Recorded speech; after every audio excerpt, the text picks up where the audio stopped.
Сегодня 10 сентября 2005 года. Poland will shut its border entirely with Belarus on Friday. Something sinister is happening on the Polish-Belarusian border.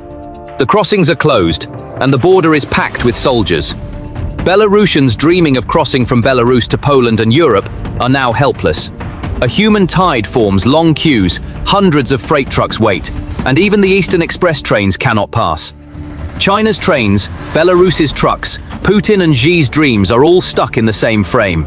It all started when Poland closed all land border crossings with Belarus indefinitely, effective midnight on September 12th. This was not retaliation, but purely a security measure. The decision was made following the Zapad 2025 joint exercises and the downing of Russian drones entering Polish airspace. At the same time, Lithuania and Estonia imposed partial restrictions in their own airspace. NATO increased its early warning and air patrol intensity on the eastern flank. The gate closed, the barrier rose, and the waiting line stretched for miles. The first scene captured on camera was taken at dawn on the Brest Terespol line, showing passenger cars and trucks lined up one after another. The sound of horns, frantic passenger conversations, and the rush to cross before the border window closed. This is not just a border incident. It is a blow to the daily life, economy, and psychology of Belarusian society. And there are three victims of this closure: Belarusians, the government in Minsk, and Moscow. So why did Poland take such a harsh decision? Two developments in the last week directly affected Warsaw's security compass. The first was the shooting down of Russian-made attack/reconnaissance drones that entered Polish airspace, passing over Belarusian territory. Polish F-16s and Dutch F-35s were scrambled. NATO's Italy-based early warning aircraft and multinational tanker aircraft took to the skies. Patriot batteries stationed in Germany were on high alert. Polish authorities announced that drones repeatedly violating Polish airspace were shot down. Press releases from the Dutch Ministry of Defense and NATO also confirmed that F-35s played a direct role in these operations.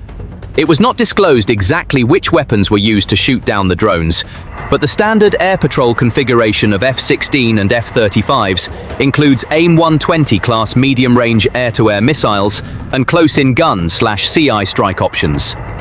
It is likely that the drones were shot down with these.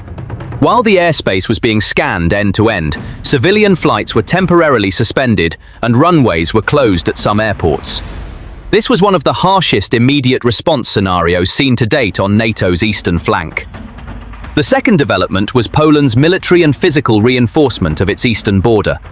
The government simultaneously deployed tens of thousands of personnel, armored vehicles, reconnaissance units, and border guards to the land border with a permanent closure decision. Although the figures were shared piecemeal in official statements, Polish public media and regional press reported that around 40,000 soldiers and security personnel were deployed on the eastern border.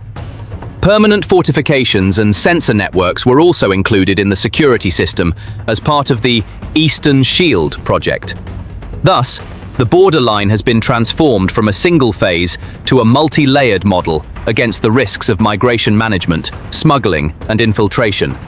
If the border is closed, who takes the first blow? The first blow hit those who pass through that gate every day with work permits, those with relatives on the other side, those going to medical appointments, and those who trade on a daily basis.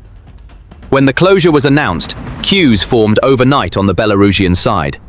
Footage taken in the early hours of the morning shows families hurriedly stuffing their belongings into their luggage, drivers getting out of their vehicles to ask questions from a distance to border police, and children dozing off from exhaustion. It is difficult to give a definitive figure, but Belarusian and Russian media outlets and regional television stations reported that thousands of people tried to cross the border at once in the hours before the closure.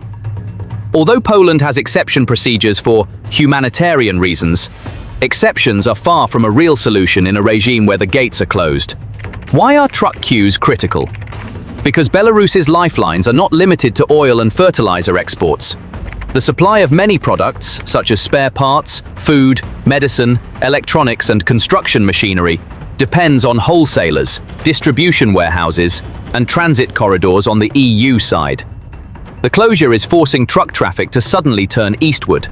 This creates two costs: distances increase and insurance freight premiums rise. Moreover, Considering that the fuel market within Russia has already been under pressure in recent months due to refinery fires, repair cycles and temporary export bans, the fuel, spare parts, service triangle is becoming more expensive and irregular for the Belarusian TIR fleet. Supply plans will be revised, delivery dates will be extended, and losses of perishable goods will increase. Polish press and regional news channels reported that hundreds of trucks and over 1,000 passenger vehicles were waiting within the first 24 hours of the closure, with the queue spilling into city traffic in some places.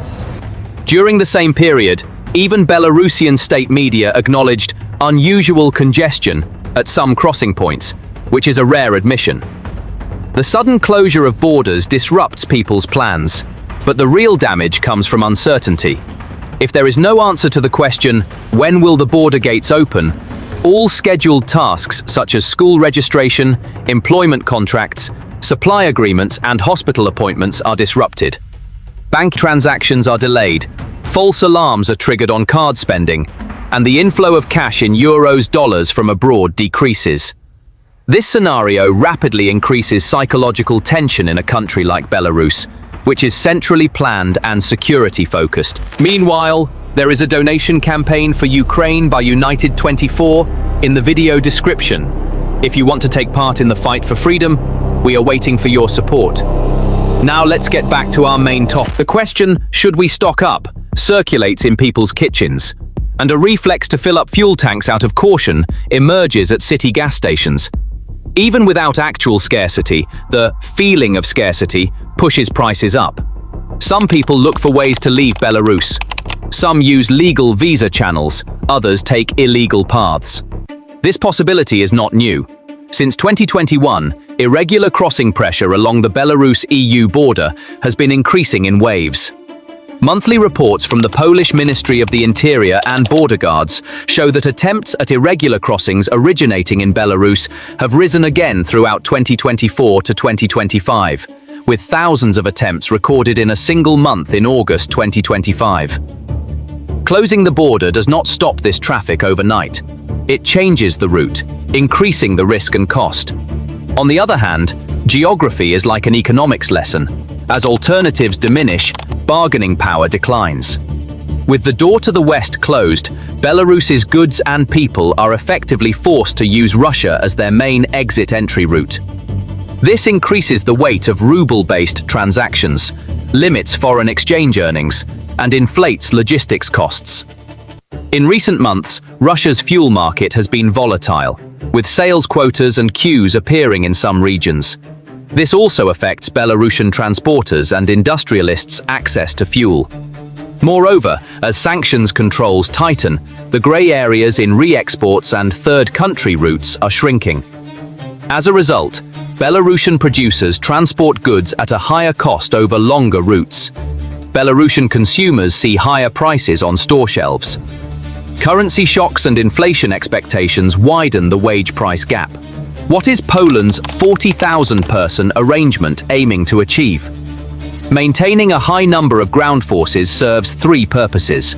First, to establish